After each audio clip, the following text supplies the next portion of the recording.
there's been plenty of times where I'm like, wow, I can't imagine wanting that. But that's so great that that person consented to that and wants that and is like getting exactly what they wanted. Good for them. You know, like I can just be compersive towards them. I'm happy for them. I don't need to have that. I don't want to have that, but they're happy. And so some of it's fascinating in that way. And then you walk around and you see people doing things that you're like, oh, that could be really fun. Ooh, I do want some of that, So I think it helps people, being in environments like that can really help people figure out sexually what is erotic for them. Hello and welcome to Here in LA, Highland Park edition. Today we talk with Imagine. Imagine and I have known each other for decades, literally. She's a writer, an educator, a best-selling author, a sexpert, and an inspirational speaker. She does it all. She grew up in Southern California, went to school in Santa Barbara, which is where we met, has lived in a few spots in LA, and around COVID, oh my God, she left us. Well, this podcast is about all of LA. Those who've just moved here, those who've been here forever, those who have been here for half of their lives, those who are here now, and a few who have sought greener pastures elsewhere. Imagine fits into the latter category, and we will talk about sex, drugs, rock and roll, and Highland Park. So get ready to rock. Hey everybody, I'm in Highland Park with Imagine. Hey. Imagine, do you have a last name? Not these days. I decided I get to have a mononym. Like Madonna did it, Prince did it, Beyonce is still doing it. I figure I can do it. I've never met another Imagine. How did you come across this name? How did you discover it? Did you make it? Gifted to me by spirit. It was the only way it could happen. I couldn't think my way to that name. I waited for the name for like 20 years. Really? Yeah. I knew in my 30s I was going to change my name. One day when I figured out to what. You're not 50. Yeah, baby. Are you? I'm in my 50s. Ladies and gentlemen, this is a beautiful woman with short platinum-ish hair, an amazing Frida Kahlo shirt, tattoos, rainbow sneakers, brand new Vans that are leopard skin. I mean, we should own our ages, but you really look about 35. We're only as old as we think. Beautiful blue eyes. They're green, but thank you. What? They're so green, and I'm even wearing a green shirt. Come on. They're bluer than that shirt, that's for sure. Oh. Okay, so we have known each other since, how old were you when we first met? 19. 19. Crazy. I've known you well over 30 years now. That is nuts. Yeah. And did we meet at KCSB or at the Nexus? We went to college together. We probably met in the courtyard that at Stork Tower, The Communications Tower, where all the writers from the paper and all the music heads from the radio station would hang out. We went to college together at UC Santa Barbara, late 80s, early 90s. Perfect time. Greatest time ever. And have remained friends forever, which is great. He's still one of my best buddies. Yay. So you are no longer in Highland Park. You moved away from Highland Park. I did. And this podcast is not a PR thing for LA. It's real about LA. Nobody loves LA that I know more than you. Oh. You love Los Angeles. I do. And you know Los Angeles. You know it in a way that's very different from most people. I'm learning it. This is one of the things that Uber has humbled me as far as that goes. When I started driving Uber, I realized I didn't know shit about LA. And I mean, I've worked for any publication that has LA in it, I've probably worked for it. Right. And 10, 15 years ago, I realized I really don't know it because I ended up in neighborhoods. For example, this backyard. Who would have known about this backyard? Where your old apartment was, or your old house was in Highland Park. I'd never been to those blocks. Yeah. So when people would say Highland Park, I would think about Figueroa. Right. I would think about York. But I guess I just never really knew about where people lived. I was in the little like valley of Highland Park. I was in the lowland of The lowlands close to Highland Park. the 110. Close to the 110 and the river. Yeah, between Yeah. 110 and the river. So what was it like living there? I really liked Highland Park. It was sometimes walkable, not as walkable as I would love, not like when I lived in Brooklyn, but yeah, Would you walk to Figueroa and get a burrito? I would walk to my favorite taco truck. They open at 5 every day, right there right off of Figueroa and York. Mm-hmm. Oh yeah, I walked over there. So you did walk a bunch. I did. I walked sometimes. Yeah, but it would like be a little far to walk all the way down to Donut Friend or something. Yeah. I mean, So you would drive there? usually. Were you the only white person on your block? No, not at all. There was a bunch of white people. Oh yeah. It was You're- a mix. It was a mix of folks. You were renting this house. How many bedrooms in this house? It was a little 2-bedroom, 1 bath. Mm-hmm. Yeah. And what years did you live there? 2018 to 2020 or 2017 maybe to 2020. Yeah. It's about 3 years. Yeah. How much were you paying? How much was I paying? $2,200 a month maybe? That seems like a steal today, doesn't it? I don't know. $2,200 I live in for New a Mexico two-bedroom? now. I pay like almost half that now. Oh, do you I really? do. Where in For New a Mexico? 3-bedroom, 2-bath, large house in the mountains. So you're not in a city. What's that? You're not in a city. No, You're in the country. I'm in the country. In the mountains. Paying $1,000, did you say? I'm paying like $1,400 for a 3-bedroom house. 3-bedroom. Yeah. That's the dream, right? I mean, it was pandemic, and I was like, what am I doing here? I can't see any of my friends. They're telling us we can't even go to the beach. This is Like- when you were in Highland Park. Yeah, in 2020. They did say we couldn't go to the beach. It was ridiculous. I'm like, you're going to tell Los Angelenos they can't go to the fucking beach? Can I say fucking on your podcast? I wish you would. I mean, nobody cared. We all did it anyway, but Right. they were trying to prevent us from being at the beach for a little while. But yeah, my friends were pretty intense about COVID things, and I couldn't see anybody. So I was like, I'm going to go live next door to my best friend. I called up my BFF in New Mexico. I was like, hey, I'm going to travel for a little bit. I'm going to start with you guys. I was at like both of her kids' births, and, they're like teenagers now. One of them's 20. Oh, my God. Yeah. So I called her up. I said, I'm going to come to you guys first.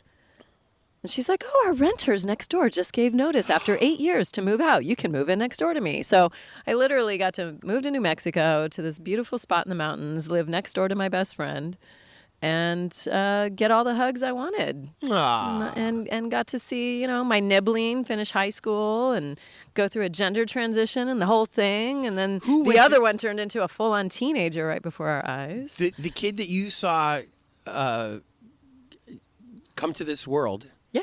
had a transition? Yeah. Oh, boy. Yeah, so it was so cool to be there for that. Did and- drag queens cause this transition? Yeah, it was definitely the drag queens. We should blame them. They do so many good works in the world. This is just one of them. We should note that Imagine is a sexpert. Is that how you describe yourself? That's how I describe you to people. Sure, that works. What- Sex educator, Sex educator. author, writer, That's right. speaker, all the things. You're- Filmmaker. That's true. We'll talk about your film in a second. Yeah. Your most popular book is called? Lesbian Sex Secrets for Men. Bestseller. Sells itself. Doesn't need me. Perfect title. Or it did at one time. Yeah, my last book was Woman on Fire. 9 elements to wake up your erotic energy, personal power, and sexual intelligence. How's your erotic energy doing today, Tone? Meh. Erotic. 56 years old. You should see my belly. Your belly could be really erotic. That turns all the ladies on. It might. Some Okay. people might love that. That's true. That is Some true. people might love a soft, hairy belly to lay their little head on. There is a screw for every bolt There really is. or something like that. It's true. There's a nut for every bolt. What are A those? bolt for every screw. But there is though, isn't there? Yeah. And people should think about that. Yeah. That whatever you think you see in the mirror, somebody else is going to be sexually turned on by what you see? Yeah, sure. And like, I mean, it's just like whatever crazy porn scenario you can come up with, someone's made it already. Like, Well, look it up true. on the internet. You'll find it. Okay, but that's porn. In real life, though. I know. I'm just talking about the fantasy world. In real life, does a cheerleader really want to deliver a pizza to me? I don't know. Maybe. People are just, have obvious fears around safety, and it prevents us from getting to play some of those things out. But if you have fun friends who like to play, then you can create all kinds of scenarios with your friends. And so this is, okay, you've invited me to some of these things before, and I respectfully declined because I'm just not that person. I want to be that person, Right. but and I don't know And I think it's good to know that. It's good to know that about yourself. I guess maybe I have an insecurity that of the group of people, they don't want me. So your friends over here, these very handsome men, Yeah. I think they want them. They definitely want you. You'd be surprised, Tone. You'd be surprised. Okay. When was your first, do you call them orgies? When was your first group event? About how old were you for your first group situation? Do you remember? Good question. Well, I mean, I had threesomes in college. You did? Yes. I didn't know. Yes, I was coming into my queerness and had a boyfriend. I had to do something. Who was your boyfriend? Vincent. Oh, Vincent. Vincent got you and another girl over Yeah. there? Yeah. That I lucky know. son of a... I know. The other black guy at UCSB. I was friends with all four of you. There was you, There was Vincent, Sean, and Monty. Monty! MC Peace. Please don't tell me MC Peace got some of this. This threesome business. No. All right, good. I was jealous enough of him. His He musical was my taste. coworker. We kept it on the sort of professional. So in Isla Vista, there was threesomes happening. No big deal.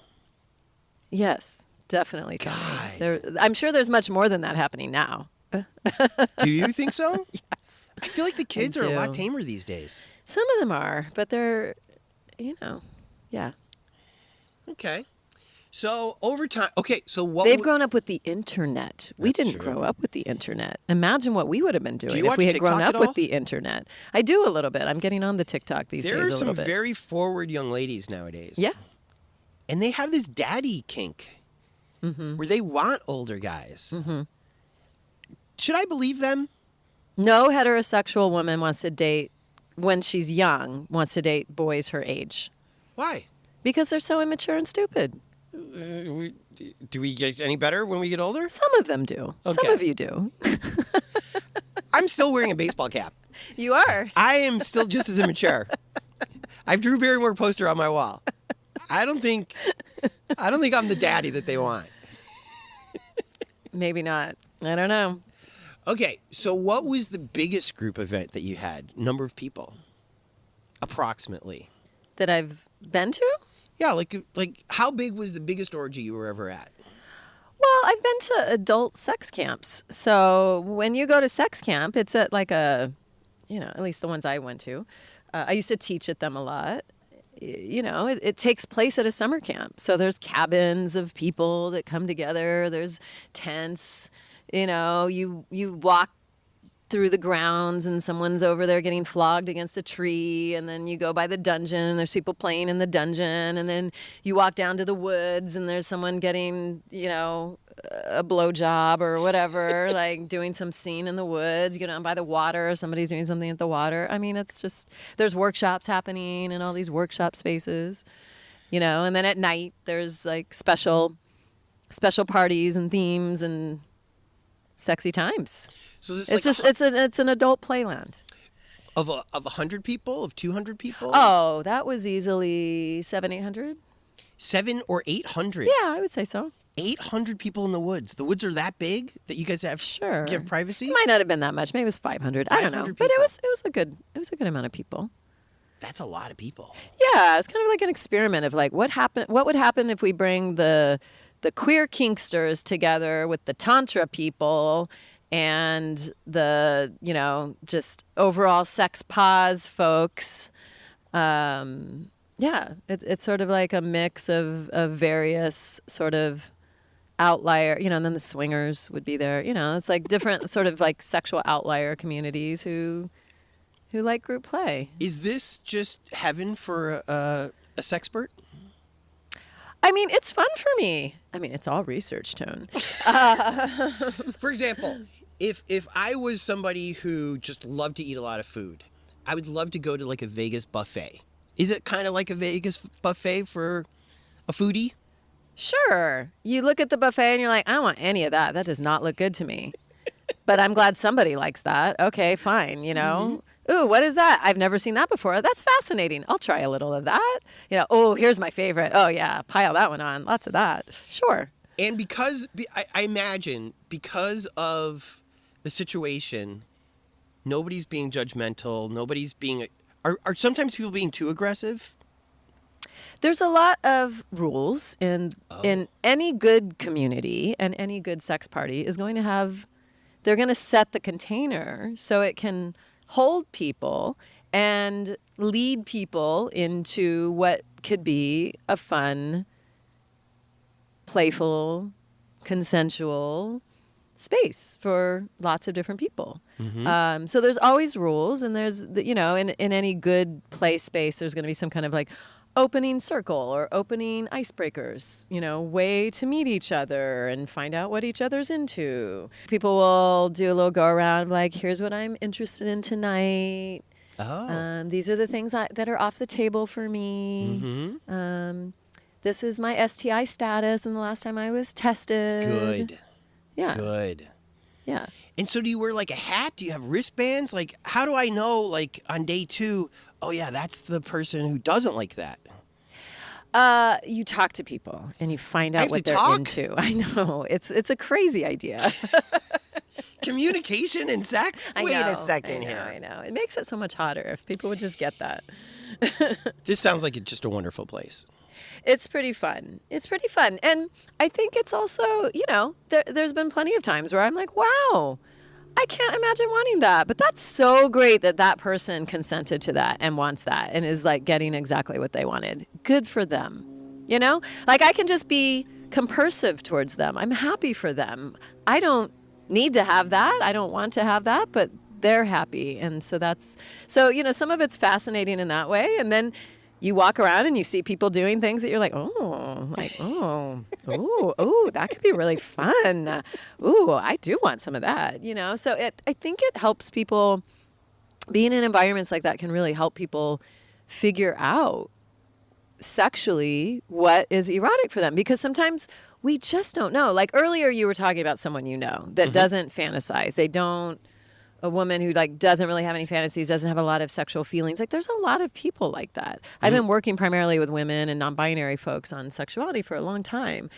And I think a lot of it is that oftentimes people are not as visually motivated in the same way. And I think, we have seen some differences in the research based around looking at people's sex characteristics. I always hate to make those kinds of generalizations, but there is some of that.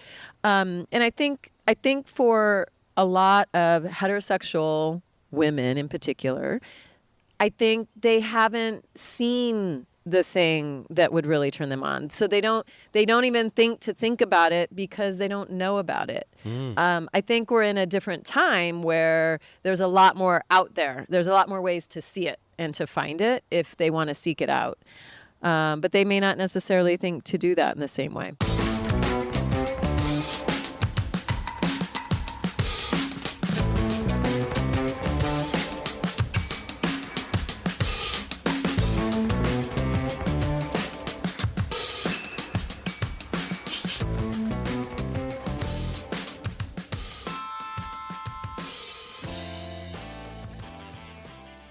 Talking about how some women don't even know what will be exciting to them. But women read romance novels and talk to each other more than men do. Yeah. Do women not talk about what pleases them to each other? I mean, I'm sure different friend groups approach that differently. Some people are just not comfortable admitting what they really like. Even to their besties. Listen, the two greatest sexual fears people have are the fear of being rejected and the fear of being judged. So Right. that fear of being judged prevents people from being honest about sexuality in all kinds of ways with all kinds of people, depending what level that fear is at. So you used to do these incredibly popular firewoman retreats I did. in San Diego. In North County, yeah. Okay. At the Fire Garden in Encinitas. And at this area. place, and the reason I know about this is a girl I dated went a couple times. Yeah. Loved she it. went like every time, I think. Totally loved it. Yeah. And I would imagine, and she told me a little bit about it without revealing confidentiality. Mm-hmm. I mean, she couldn't stop talking because she was so energized by it. Yep. And in fact, called you the Oprah of sex. Best title anyone ever gave. And by the way, remember I drove some other women to the site Yeah. who had flown in from like Ohio or Oregon or somewhere. Yeah. They too agreed with her Yeah. that you're the Oprah of sex. Yeah. That's sweet. I love that. So I guess one reason that women responded so positively to that retreat was, to your point, that it seems like women have a hard time sometimes expressing themselves for what they want for a number of reasons, including the fact that we call women nasty names when they're in touch with their sexuality and Totally. they ask for what they want. Yeah. Yeah. I mean, I think it's very hard. I think it's very hard for anyone to just really be who they are sexually in this world, like honestly. So people who do that are courageous. Like, we need more examples of that. And, you know, at Firewoman, part of it, there were so many pieces, you know, but I really always saw the biggest part of my job wasn't as much education as giving people permission. And just because they need that permission from somewhere, and that's, you know, that permission can hopefully carry them until they get to the point where they just give it to themselves. You know, but having someone saying, hey, it's okay to explore this. Yeah, go over to the spanking booth and try a spanking. See if you like that. Go over and hold a flogger and see what it feels like to, like, swing a flogger. You know, go and learn how to, you know, write erotic poetry with this person over here. You know, whatever it was. Like, it gave people, we did an erotic carnival where we would have, like, maybe 10, 12 stations. And people could just go try on a different skill. They could try, you know, oh, let me try this over here, this over there. And so it was a big production. I brought in a lot of teachers, people who knew how to tie rope, people who showed people how to do electricity play, people who... Electricity? Sure. So like those wands that shock you? Mm-hmm. Yeah. Have you had that before? Yeah. Do you like that?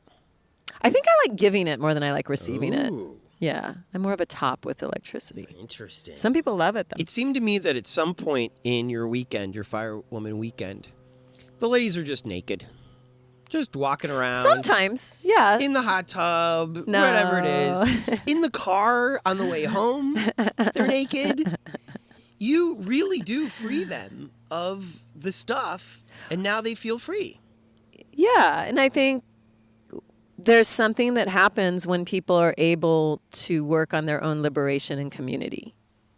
You know, when you have witnesses to your desires and permission for the things that you really want instead of all the things you've been told your whole life that you're supposed to want, which we all get, but I think women really get, you know. And I work with moms all the time who it's like, well, you know, be sexy, but don't be too sexy because you're a mom. And, you know, it's like there's this like middle zone everyone is supposed to inhabit where they're, you know, not frumpy, but they're also not whatever is considered over the top sexy. Mm-hmm. And, you know, we get to own it wherever it is. But I think when you're in community and you get that kind of permission, encouragement, witnessing, camaraderie, And then also then you see people making courageous moves, then you're more likely to make your own courageous move. Whatever that is, whether that's being naked in front of other women is a really, wild, unusual, risky thing for me, or admitting to a fantasy that I have, or coming out, or deciding I want to explore some part of my sexuality, whatever that is. Mm-hmm. Whatever that is. What's the first step that people should do to feel better about themselves? I think a big piece of it is creating a bit of an analysis of what you've taken in, what you've been told is appropriate for you as a sexual being, and then doing whatever it takes for you to get to that place of feeling like you have permission to like and be turned on by whatever is really true. And so I think for some people, that means unlearning a lot of the conditioning they might have grown up with, particularly if they grew up in religious communities or communities where there was a lot of intense repression around sexuality. For some people, that may be just, there's always going to be a phase or many phases of education and exposing themselves to new ideas and exploring things. And, and unfortunately, there aren't a lot of places to do that. And that's part of what made Fire Women so special. It was this space where people could truly explore who they were as sexual people.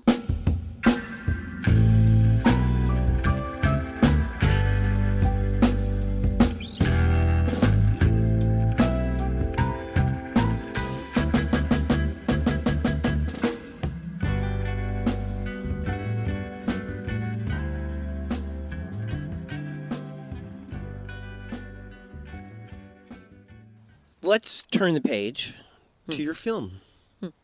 Your film is called At Your Cervix? At Your Cervix. The film is about gynecology through the lens of gynecological education. We're looking at medical education in the film. And how many people actually think about, well, where does a gynecologist first learn to do a pelvic exam? Do I want to be the first one? Probably not. Right. Right. I don't think there's very many regular folks who are trying to be somebody's first exam. They have to learn in some way, and many of them do learn with trained teachers who use their own bodies to teach, go into medical schools and teach in clinical settings. That is work that I did for 10 years in New York. I was really committed to helping the medical community with sexuality. And when I learned about gynecological teaching associate work, I wanted to do that. I'm someone that's really comfortable with my body. I'm comfortable teaching using my body. I think the body is an amazing teaching tool. Why wouldn't we use that to teach a good pelvic exam? So that work has a long history. It started in the 70s. We wanted to chronicle that work in the film, but then as we started working on the film, we realized many students are being told to, quote unquote, air quotes here, practice pelvic exams on anesthetized patients. Oh, so hold on, let's rewind just a bit. You would put yourself in the stirrups, right, and let these medical students do an examination on you, and you would provide feedback to them while they were doing it. Exactly. Because the traditional way was to give somebody laughing gas or whatever, make them pass out, and perform the exam on a passed out person? They've perhaps done that in the past. Lots of unsavory things have happened in medicine. But no, this is very much a thing of the present. Still they do this? Oh, yeah. Research came out last year showing that 84% of medical students have done exams on non-consenting, most of the time, anesthetized patients who've come in for a surgery. Like a broken knee? What kind of surgery? It took us years. Part of why it took so long to make the film is we were looking for patient stories. And most people don't know this has happened to them because they were anesthetized. Right. So there are sometimes ways people find out. And it took us quite a few years to find the 3 stories that we did find for the film. One of those stories was about an exploratory knee surgery. It was a knee story? Yeah. and someone had an exam, at least one, they don't probably necessarily know how many, while they were under anesthesia. There was gauze with iodine on it on their vulva after their surgery. They asked the facility. They had heard about this. They knew that it happened. And so they then called the facility and said, did this happen to me? Is that what's happened? And the facility confirmed it and said yes. Is that legal to do? In a lot of states it is. We are actually, this is part of what we're working on with At Your Cervix, is we're trying to end this practice. This practice is assault. And in any other context, if someone is inebriated or under the influence of something where they cannot properly consent and you insert something into their vagina, it is very clear what that is. Because Lord knows if this happened to men, if we went in for a shin surgery and our booty holes were explored for practice and we didn't consent to it, we'd burn down that hospital. That actually does happen. But It happens the to thing, men? yes, but there's not as much research on it, so we don't have as many numbers, but definitely I know that happens. I've heard people talk about that. And what do the medical professionals say as their excuse? Why?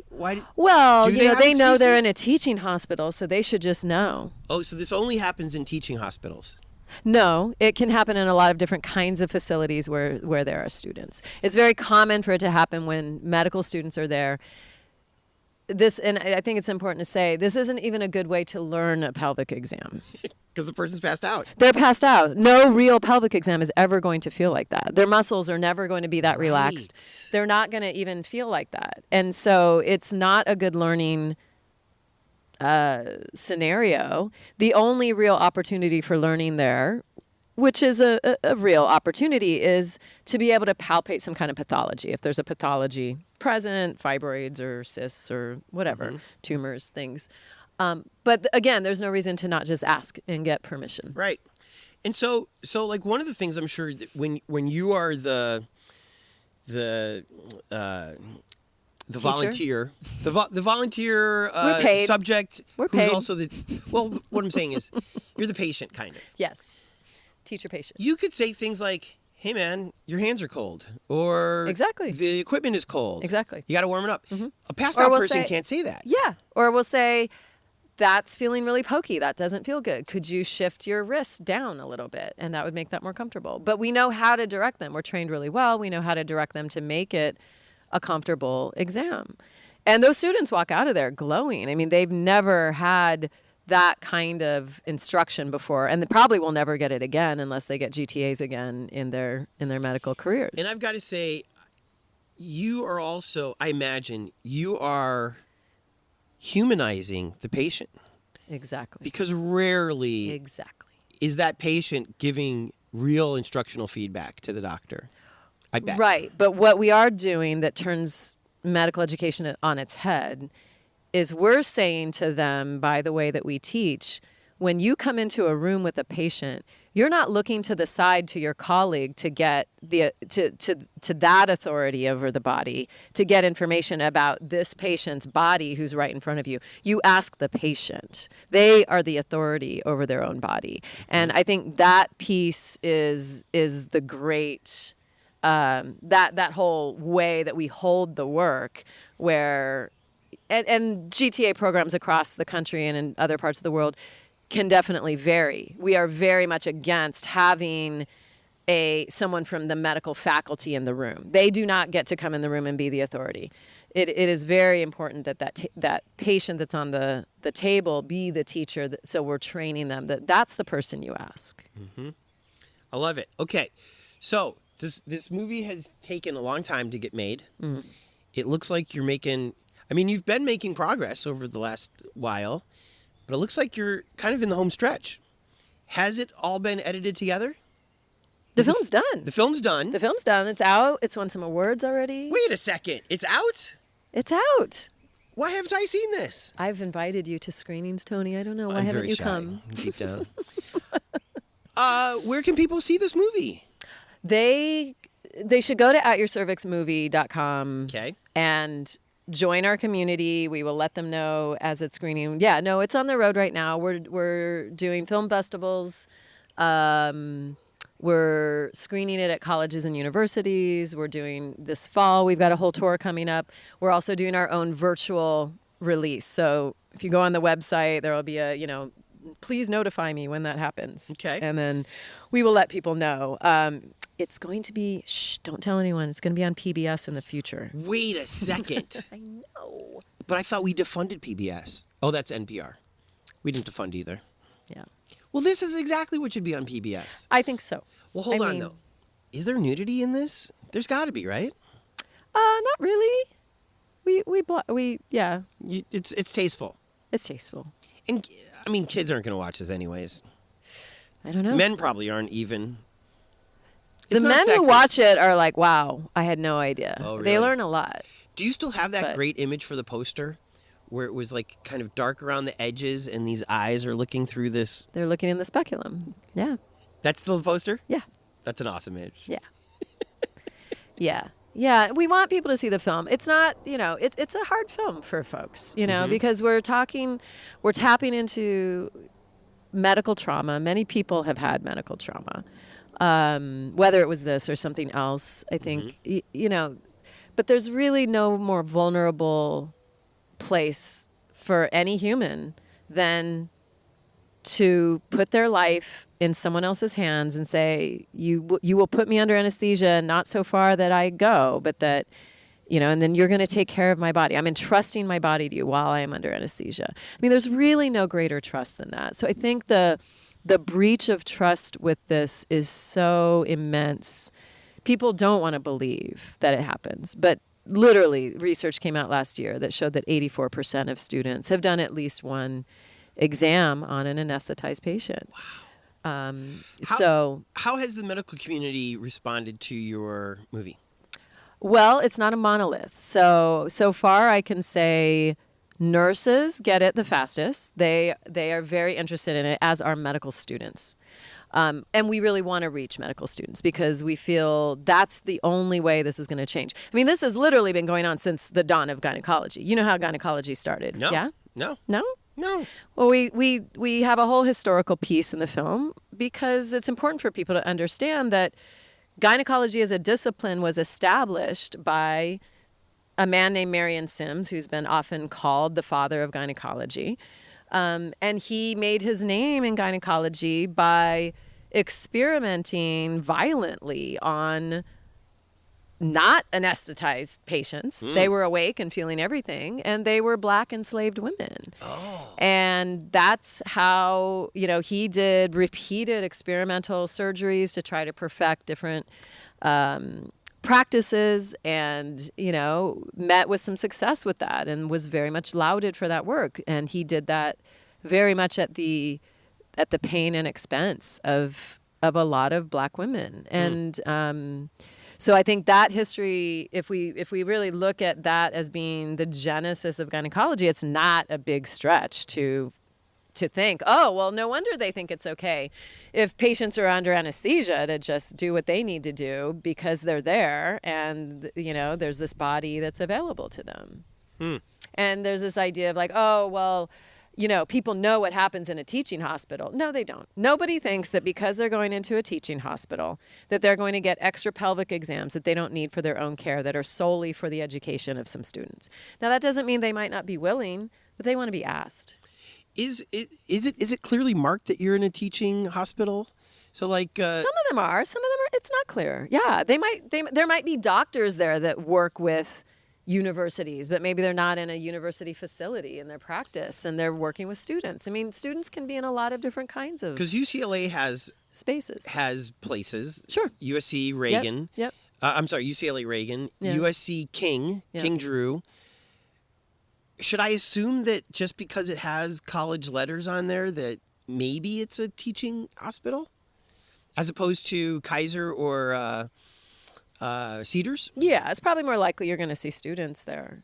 But like I said, students are sometimes in small clinics. They're not always in hospitals. I mean, this can happen in all kinds of different facilities. And it's important to say it doesn't happen in all of them. Right. Not all doctors are teaching their students this way, but I do think there's a paternalism in medicine and medical education where a lot of the doctors in practice that are working with students say, well, this is how I learned, and so they're going to learn that way. I mean, it's the same thing people use with circumcision of boys. Well, I'm circumcised and I want my son to look like me. This doesn't make any sense when you're literally choosing to keep reproducing and extending something a practice that actually is violent. It's a violation of people.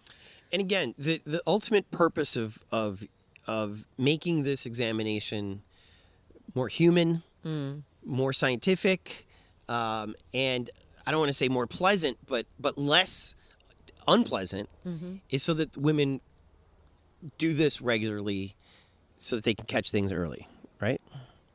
Is that the purpose? Yeah, I mean, as far as gynecological care, yeah. I mean, and the recommendations keep changing. I mean, we don't need annual exams anymore. We need them every 3 years now.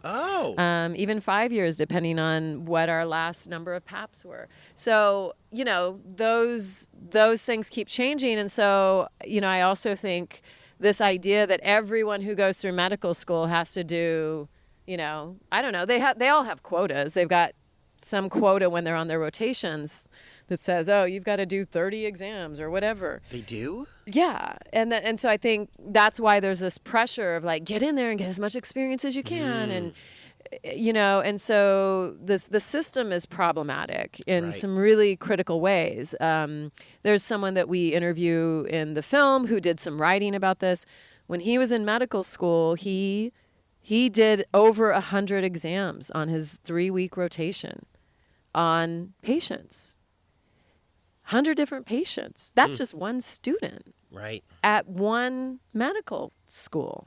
This wasn't 80 years ago. This was like 10 years ago. And he ended up feeling so horrible. There was such a deep moral injury to him that he went to the law school, solicited their help, and they went and got a law passed in the state of Hawaii banning this practice. Good. So he went on to do something good with it. But, I think like understanding like that's one student out of 60 students.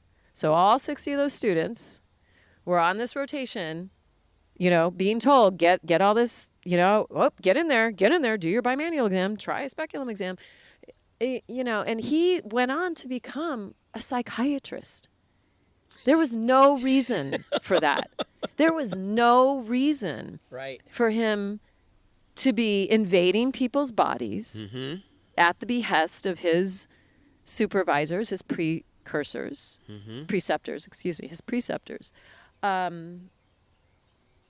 So, I mean, I think that some things like that just really need to be looked at in medical education. I mean, is it important to learn how to do a good pelvic exam? Yes, if you're going to work with people with vaginas and potentially be needing to examine that part of the body. Yeah. This may be the dumbest question you'll hear all day. You're very aware of the trans community. Do trans people get pelvic exams? Sure, yeah, of course. Is it the same as with a woman who's born a woman? Well, when you say trans people, I don't assume there you mean go. One particular thing. I hope you know what I'm asking. Well, trans men who have vaginas would need a pelvic exam. Okay. They still have a vagina. If they have a cervix, then they're going to want to do a pap smear and check the cervix.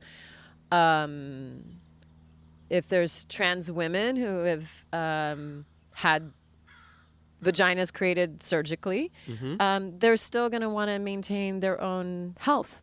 They're still going to go in for an exam. They're not going to get a pap smear, right? Because there's not a cervix or a place where they're going to be taking those cells from in the same way. But sure, we all need to know that part of our body's healthy.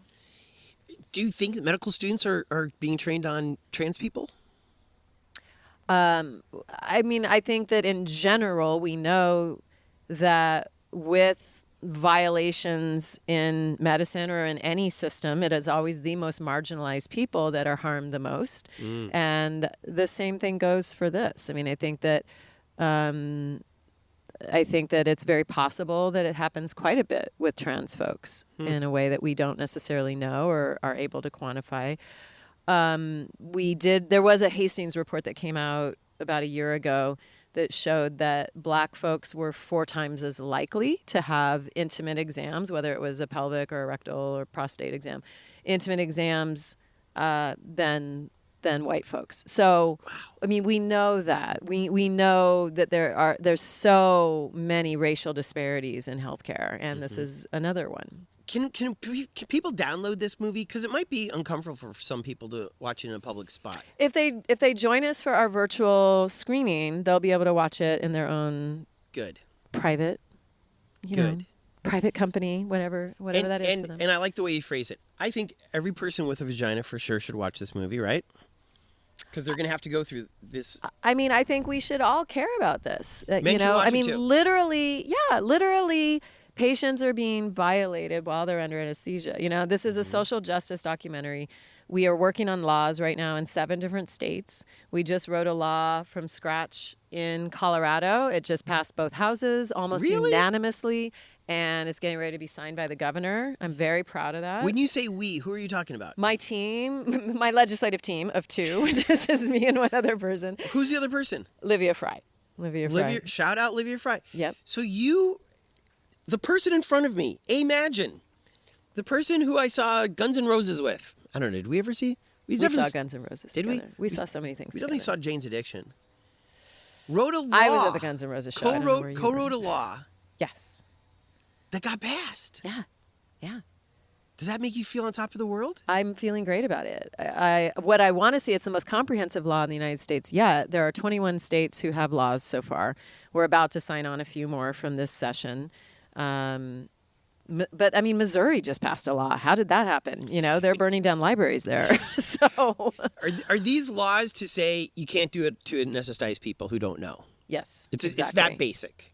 Exactly. And I think that's probably why it got passed, because even if you are the most hardcore conservative woman, you're like, no. There's so few nonpartisan issues these days. This Yeah. truly is as nonpartisan as you get, because it doesn't matter like what side of the political aisle, so to speak, you're on. You can understand that kind of breach of someone's bodily autonomy matters. The most private of areas. Yeah. They call them private parts. Right. Yes. And you're drugging somebody so that you can go get in there. Well, they're not drugging them to do that, but they're being opportunistic about the fact that they're being drugged for something else. Oh, now I've connected the dots. Yeah.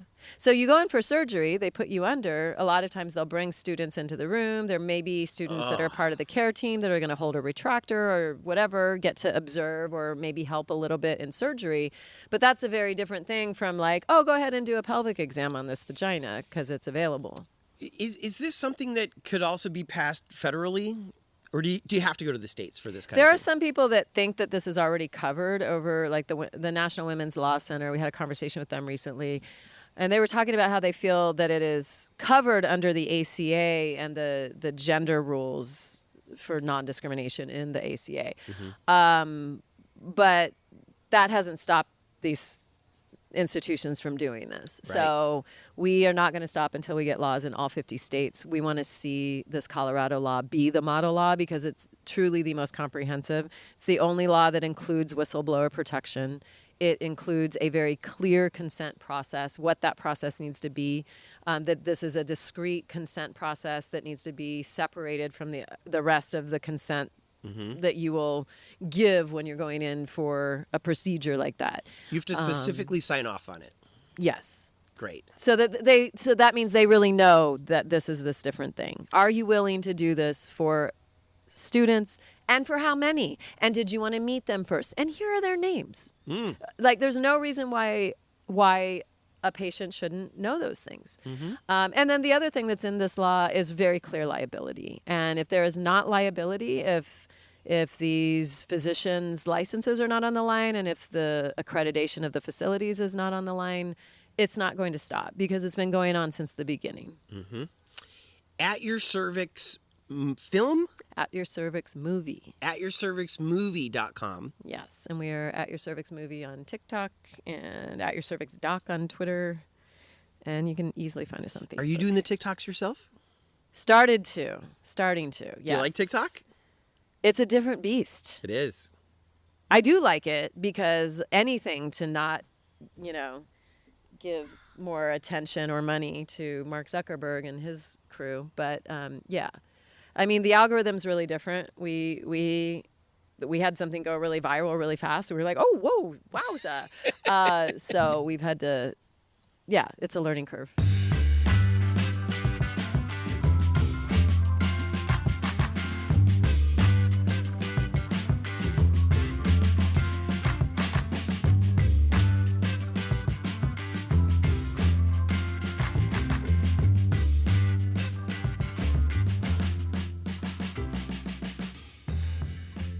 All right, let's wrap up back in LA. Well, when you're in New Mexico or traveling the world, you globetrotter you, and you think about LA and you miss LA, what do you miss? The beach. That's right. You wanted to go to the beach today. I am going to the beach Okay, today good for you. When we're finished. And by taking you to the train station so you can go to the beach? Even if it's cold. No, I got to ride. You got to ride, all right, good. What do you like so much about the beach? Oh, that's right. You're a mermaid, aren't you? I am. I'm a beached mermaid in New Mexico. I've got to get out of there. I say this because when you were living in New York, you would go to the mermaid parade all the time. I know. You'd doll yourself up. Yep. It's so fun. What is it about? Because you grew up in Riverside. You grew up in Riverside. I did. But then you went to school in Santa Barbara. I did. I don't remember you on the beach a lot in Santa Barbara. I loved the beach. I've always loved the beach. Were you in the water, though? Sometimes. The water there was, as you know, full of a lot of tar. Yeah. You'd come out with tar all over you. Well, definitely on your feet. I only went to the beach a few times. Oh, man. Yeah. Stacy Tees wanted to go skinny dipping with me one very cold December. Silly man. You didn't go? Hell yeah, I said yes to that. I was going to say. I remember Stacy Tees. But it shouldn't take a beautiful woman to say, let's go skinny dipping in the middle of the night for me to go to the beach. We're surrounded by this beautiful beach. You take this gorgeous beach for granted. What are you doing? I did. I mean, I remember one time a bunch of our friends in college, we all realized we weren't going to watch the sunset very often. And we were like, how do we have access to the most beautiful performance of the day right here off of the beautiful Central California coast, and how often do we go experience it? And so we were like, we're going to do it every night. We're going to meet on the beach for sunset every night and then do whatever else we're doing. And then, of course, that lasted for like 3 days or something. Okay, so when you go to the beach today, what are you going to do? I am going to sit and bake in the sun, and I might have to lay all the way down because it might be a little breezy because it's not super hot yet. And then when I'm hot enough, I'm going to run in the water and dunk all the way in. Do you wear a bikini? Do you wear a one piece? Tone, I've never been a bikini person. Shorts. Shorts. I just ask questions here. I know you do. I honestly don't ever remember you at the beach, so I don't know. Well, because you didn't go to the beach, so we weren't going to the beach together. The Runaways wore bikinis, except I don't think Joan Jett did. Yeah. And you're way more of a Joan Jett person, aren't you? Probably. Yeah. Have you met Joan Jett? She showed up to when I was a drag king in the late 90s. A drag king? Yeah. What's that? For reals? I am from reals? The suburbs of Illinois. I know I've Dude, lived here a long time. How long have you been living under your rock? Almost the entire time. Okay, so drag kinging became a real thing. I would say the drag king movement really took off in New York in the 90s when I had moved there. I didn't start it, but I was a part of that time. I was a part of that scene. And these are women? Uh-huh. Who identify as drag kings? Yeah, who dress, we're doing like Marlene Dietrich. We're like, we're dressing just like drag queens. So Madonna Same Vogue video costumes. We are performing gender for entertainment. That's what drag really is. To me, it's all drag. Everyone needs to get over themselves because it's all drag. Some people wear corporate drag every day. Some people wear waitress drag. Some people wear their punk rock drag. Some people wear drag, gender drag. It's all drag. Our creative studies icon, Robin Bell, wore Emily Dickinson drag. She did. She wore Emily Dickinson drag. Exactly. Okay, so drag king Yeah. is what? Are you cross-dressing? It's performing masculinity as drag. Women performing masculinity. Sure. And do you do the dances? So I know what a drag queen does. Is it similar for a drag king? There's definitely, more lip syncing involved than, any of us would like. But that's the it fun could be thing. fun. It could be fun. None of us are going to sing better than Beyonce. So we may as well lip sync, right? Well, we'd be like singing, Billy Idol, or we'd be singing like Elvis or something. That makes sense. Right. What do you remember what you would sing as a drag king? Oh, I did a lot of Prince. Yeah. I was like kind of a ladies' man, so I usually had like a really sexy woman on both arms. And so, yeah, one night I started a show called Cocktail, and I was hosting the show, and Joan Jett kind of sneaks in a few minutes late and sits down in the front for the whole show, and she snuck out before I got to talk to her at the end. But yeah, so Joan Jett one time saw me perform drag in New York. I'm sure she remembers. Okay, I'm going to ask you a question you don't have to answer if you don't want to. You have been with men. You've been with women. You've been with trans people. Intimately. In bed. Maybe not even on bed. Maybe on a chair, maybe on the floor, maybe on the ceiling. All the places. What is different about being with a trans person? You can't make a generalization like that. Please do, though. Trans people make up what? 1% of the society? Those numbers are coming up. Because, do you think it's 2%? I mean, I don't think we necessarily know. Because they're in the closet still? Yeah, and because our ideas about gender are evolving. And I think that more and more people are understanding that gender isn't a binary. It's not like A or B, that it's a spectrum. There's a lot of different kinds of people.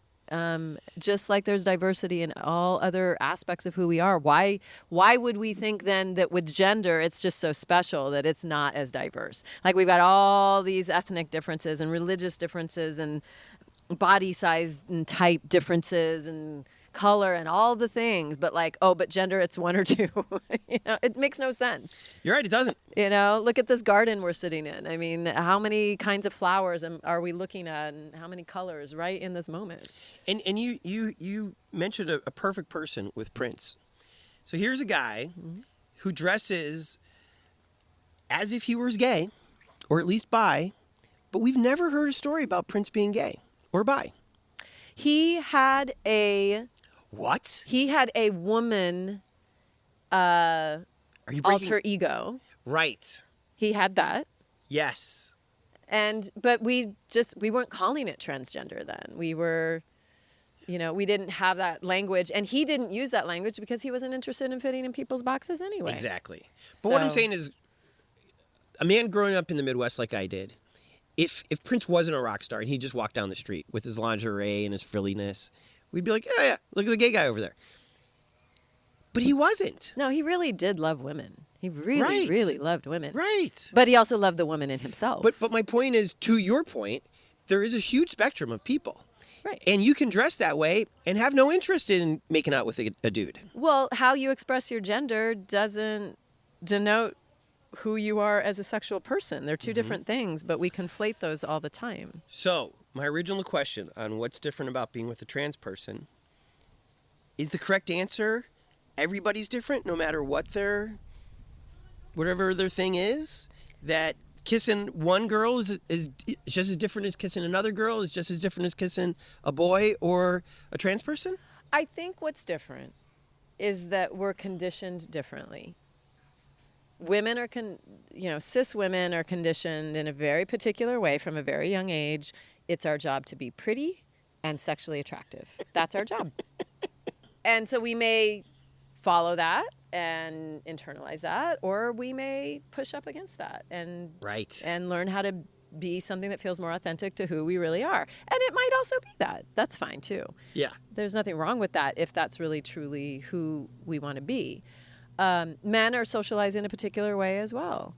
I think the thing, and why I wrote my first book, Lesbian Sex Secrets for Men was that there's a lot of things for heterosexuals to learn from queer sex. There's a lot of things for heterosexuals to be freed up around the ways in which queer people have sex. That's one place where I think we've won a little bit, because we don't have quite as much of the preconditioning as heterosexuals do. You know, in sex, boy is going to play this role, girl is going to play that role. We don't have that as much. It does exist in queer and gay communities, but there's a lot more terrain that we get to explore. It's not assumed one particular person's going to play one particular role all the time or whatever. And so I think it gives us more opportunity to explore and be authentic in that exploration and find out the things that we like. And I think that that's something that a lot of heterosexual people are envious of. I think they see that. And I actually think that that is part of why all of these oppressive laws are happening. It's like, that's too radical. That is too free. We cannot have these queer folk, whoever they are, trans folk, LGBTQ, whatever, alphabet people, being that free. That's very threatening to the status quo. That's very threatening to our power structures. We don't want that. And that's why we're seeing that. Let me ask you about a lesbian bar recently opened up in Silver Lake. And they say it's one of the first lesbian bars in a really, really long time. New bar. Why? How come lesbians don't even want to drink with each other? Women don't drink as much. Just in general? It's hard for the bars to stay open. They don't make enough money. If it's lesbian only. Yeah. Men drink way more. They spend way more money on alcohol. And they have more disposable income to spend on it. That's real, than too. lesbian women? Yeah. Oh, because men still make more money. Yeah. We're still part of that. So this brunch thing that women have on Saturdays and Sundays with the bottomless mimosas, that's still not, you can't make a business around that. You have to have other stuff. So a lesbian bar just isn't going to work because you guys don't drink. They just tend to be shorter lived, but we've seen a lot of them shutting down across the U.S. over the years. Yeah. I mean, there used to be a couple of really great ones in New York. But they had lifespans, and they got to a point where it wasn't sustainable. Lesbians love to dance. We had some good dance parties. Joan Jett used to show up at those dance parties. She would often be cited. So that's why it has to be a pop-up. So maybe then, could they piggyback on a gay bar then and say, like, Fridays or lesbians nights or something? Yeah, sometimes that kind of stuff happens. If the owners want to share. Right. But yeah, it's just it's hard to keep to have a lesbian bar that's like 7 days a week. That's hard to do. There's a couple in New York that've been there for really decades and decades. They're kind of institutions there, but it's also a giant city. Yeah. So you've a lot of people to choose from. Yeah, and people will seek it out when they come into town. But yeah, it's not easy. All right, let's wrap up with you hinted to the fact that your first book, Lesbian Sex Secrets for Men, has advice for straight men. Can you give us one bit of advice from that book? Well, we came back in 2015 and did the second edition when I was doing my second book, because they were both with Penguin Random House. And so they said, well, oh my God, it sold a lot. Let's update it. And so we went back, when we originally wrote the book, we sent out a little, email was new then, we sent out a little questionnaire by email and got people's responses. So we were like, well, this will be way easier on the socials now to check in with people and figure out, like, what is it that women are wanting men to know? What have they not figured out? Let's see if it's any different. It was not one bit different. It was exactly the same answers that it was 15 years before. Go ahead. Men don't go down on women. And yes, when they do, definitely complain. They don't do it as long as the women want them to. Yep. They don't know what they're doing down there. Mm-hmm. They need to learn. Mm-hmm. And in the sex part, men don't wait for the women to complete. Yeah. I mean, I would say the overall biggest response was slow down and be more gentle. Oh. Just slow the fuck down. Okay. Now, some of us maybe don't always want it gentle or slow. So that's true too. But by and large, we hear all the time from women, they're going for my genitals too fast. They maybe just like even the kind of thrusting, the kind of sex they want to have is too fast, too hard, too much. Slow down. Slow down. Interesting. Okay, I have another question for you, though.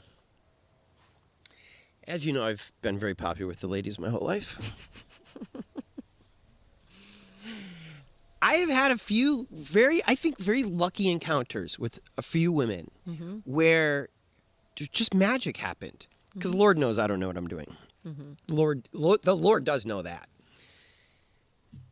And so it was earth-shattering to me to just fit with somebody, but also it was more of a dance. It was more of a dance that we just innately knew. And we didn't have to talk. We didn't have to ask. We didn't even do a recap afterwards, smoking cigarettes, looking at the ceiling, other than what the fuck was that? And then when we do it again, it was the same. And then again, it was the same. And we didn't get along necessarily in life like that. But when it came to that act, it was absolutely perfect every single time. Is that an anomaly, or is that a goal that people should shoot for and they could achieve? I don't think that needs to be a goal. I think it's great if that happens, where you just feel like we're like defying this universe. We don't even have to like communicate in 3D time. Well, there was a little communication. She did say, "Don't call me that." So. Yeah, I mean, I think it's this. That's like the part of that romantic myth is the problem. That we think, well, if we were really made for each other, I wouldn't have to tell you at all. You would just know. True. And that's bullshit. Yeah. Nobody knows. Right. I don't even know what my partner wants on the different day sometimes. Oh. So, this idea that if we're just really tuned into each other, we should know is ridiculous. Now, can we learn to tune in and read body signs better and understand what it means when she pulls back like that, or when she arches her back like that, or, whatever? Yes, we can learn those things. But I think we've got to get away from this idea that we should just know, or that somehow that knowing is going to indicate the level of compatibility or receptivity we might have for this particular person. That's just not always true. And for me, like, talking about it's really hot. I love that part. That's foreplay. That's mid-play. Yeah. Getting to relive it and talk about, oh, babe, oh my gosh. We had really good sex last night. Let's talk about that. Right. Oh, yeah. What was your favorite part? Oh, my God. Tell me about that. Oh, my God. Right? That's fun. Then we get to relive it again tomorrow. Or 2 years from now. This connection that I'm talking about, where it just clicks. Yeah. Sometimes it does. Because I imagine some of it's chemistry. Yep. Mick Jagger and Keith Richards have chemistry together. Sure. And 50 years. That's a long time. And you just 60. can't pluck somebody else next to Keith Richards and you have the same thing, right? Magic happens sometimes between people. Absolutely. If you're not having good sex with your partner repeatedly for years, can that be fixed all the time? No. Sometimes it can. Sometimes it's just not. Sometimes it can, and people just really haven't gone the way to, hey, let's invest in this. Let's figure out what would make this better. Let's work with someone professional. Let's go to some workshops together. Let's read a sexy book together. There's so many ways to bring new sexual energy into a long-term relationship that people often just don't do. And I'm not talking Edith Bunker and Archie Bunker. I'm talking two evolved people who are sexy people, who are in tune and can communicate. Sometimes it just doesn't work, right? Sometimes it doesn't. The magic just doesn't happen. It's just they bodies. love each other as friends. They're wonderful companions, but there's no juice. Right. And then also, I just think we've been sold a lie about what our closest intimate relationships are supposed to look like. We've been told that the same person that you do the bills with. You wash their dirty laundry and underwear. You negotiate picking up the kids and driving them all over town with. You share a house with, and you like never really get a break from, especially pandemic, now that everyone's working from home. And like that, you're supposed to have sexy, romantic, delicious, sweet, hot times with that same person. Like, we've been sold a real bundle here. Yeah. That's like, it's not easy for anyone to do that well. I don't live with my partner, and we've talked about, we don't know if we will ever live together, because we really think not living together is a lot of what keeps it hot. Oh. We're like really excited to see each other every time we see each other. When we have a couple dates a week, and we get a lot of time to ourselves, and they have a child and they're busy with the child. And So if two sexy people who love each other aren't having great sex, move out. move out. Don't beat yourself up. I'm just kidding. Because it just That may or may not. it's just not be a connection. Yeah. I mean, I think there's so many things that can be getting in the way. And then also when there's other untended things in a relationship, that's going to show up in the sexual relationship. And but if you truly are committed and you're like, fine, well, let's work this out. Yeah. Let's make this backyard beautiful. Do some shrooms maybe. Do a little ecstasy. Test your ecstasy first. Could be fentanyl in there. Do a ritual with it. A ritual? I did that with my partner recently. What's that? Like a ritual where you like some come in with a candles? lot of intention, and you're like decide, we made a list of questions we wanted to ask each other. And we went down those questions and gave each other like deep, rich questions about one another.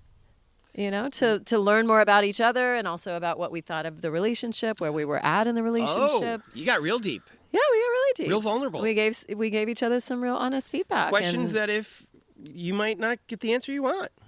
Yeah. Some of it was really hard. But the MDMA helps you be really receptive. That's why so much therapy is now being done with psychedelics, because it opens us up in a different way. It lowers our defenses. If we're in the right headspace, it can really allow for tremendous vulnerability and intimacy and connection. Ecstasy is more like butterflies and sweetness, and let me touch your skin. Let me see what your hair feels like up against my cheek. And that, I love that stuff. I love that stuff more than... I think a lot of people are actually really missing that. But Right. I think for men, the cis men, right? The space of intimacy that you've been given permission for is very narrow. True. And so when you want intimacy, you might actually mean something else, but the only thing you know how to ask for, or to really go for or want, is sex, whatever sex is to you. Right. Imagine. And some days maybe it is sex, but. Imagine you're the best. I'm so grateful that we've had our friendship for so long. You continue to educate me. I am so thrilled that you're educating the rest of the planet too, that I get to share your intelligence and your insight and your study and your courage, because it is courageous to tell the medical professional that they're doing it wrong. We'll see what happens. We'll see if the medical schools invite us. I hope they do. PBS, I hope they do. Good for you for embracing this, because that's also very courageous on their part. Yeah, thank you. Because they don't do a lot of punk rock things like this. Yeah, we'll see how it goes. I love you. Thank you for being here. I love you too, Tone. Yay! How great was Imagine? You know whose lost phones we'd help find? Our Patreons. When you stoke us, you're saying, Tony, Jordan, thanks for letting us hear from a sexpert. Take our money.